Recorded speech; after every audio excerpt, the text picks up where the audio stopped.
Hello, Digi lessons from the house of Navankur में आप सभी बच्चों का स्वागत है। कक्षा 6 विषय विज्ञान अध्याय 10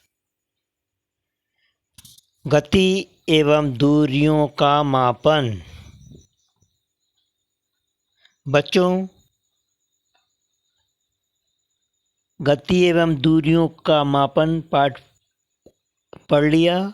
अब प्रश्नोत्तर। पहला प्रश्न,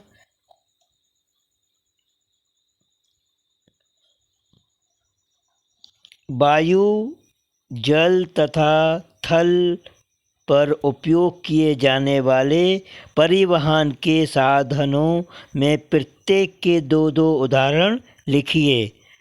उत्तर: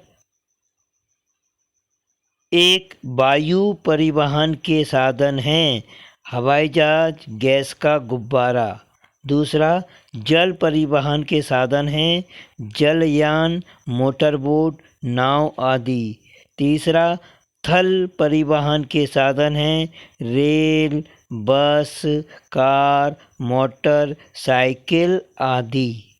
अगला प्रश्न क्रमांक 2, रिक्त स्थानों की पूर्ति कीजिए। पहला, 1 मीटर खाली स्थान सेंटीमीटर होते हैं।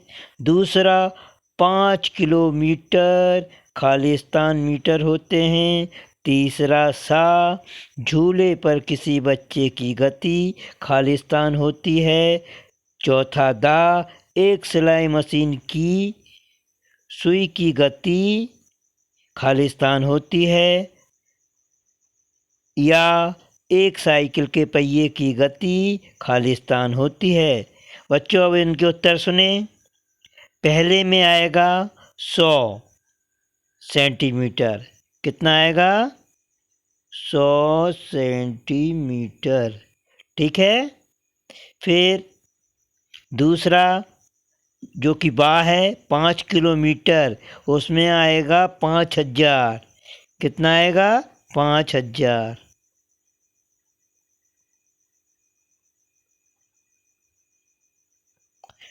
इसी तरह से देखें, झूले पर किसी बच्चे की गति खाली स्थान होती है। तीसरे में आएगा दोलन गति।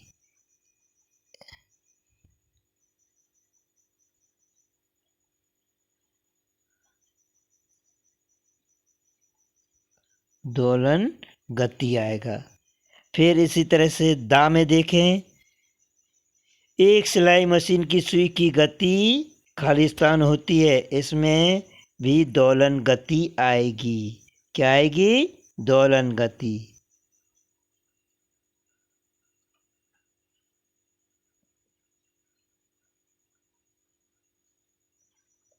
दोलन गति। इसी तरह से लास्ट वाले खाली स्थान में देखें, एक साइकिल के पहिए की गति खाली स्थान होती है। इसमें चक्रीय गति आएगी। क्या आएगी? चक्रीय गति।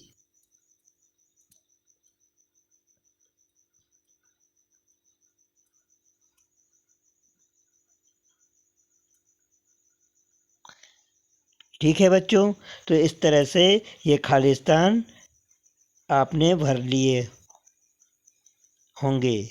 अगला प्रश्न है 3,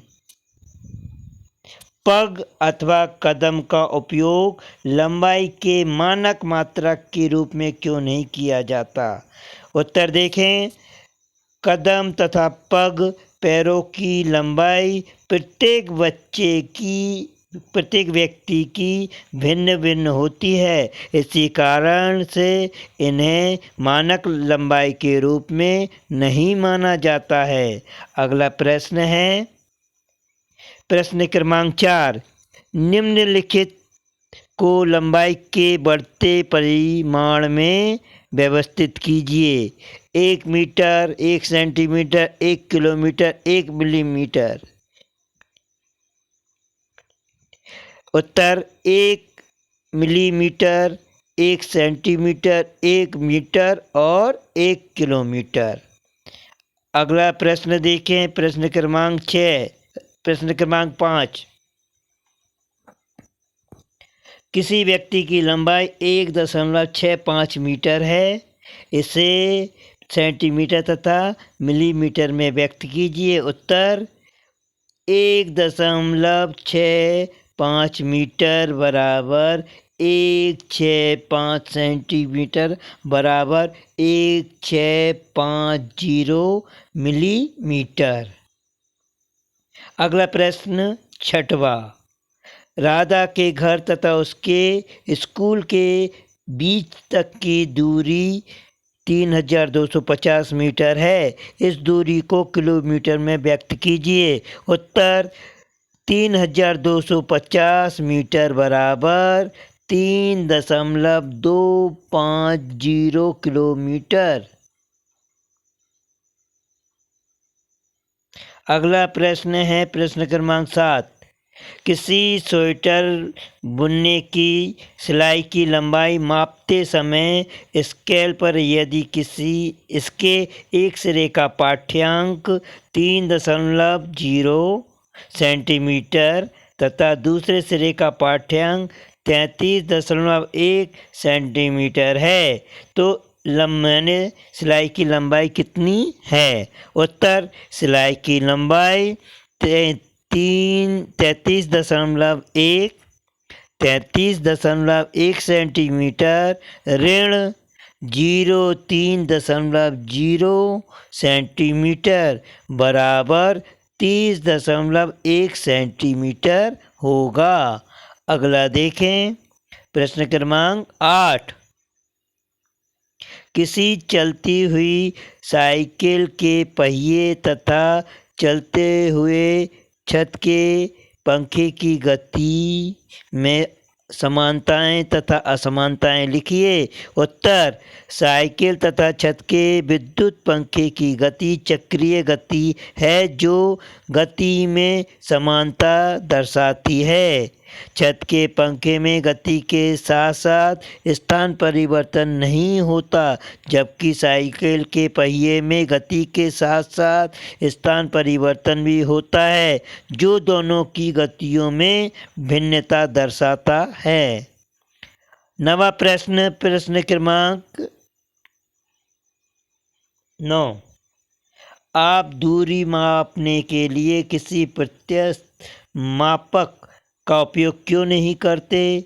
यदि आप किसी दूरी को प्रत्यक्ष फीते से मापें तो अपनी माप को किसी अन्य को बताने में आपको जो समस्याएं आएंगी उनमें से कुछ समस्याएं लिखिए। उत्तर देखें। हमें किसी भी लंबाई को मापते समय इलास्टिक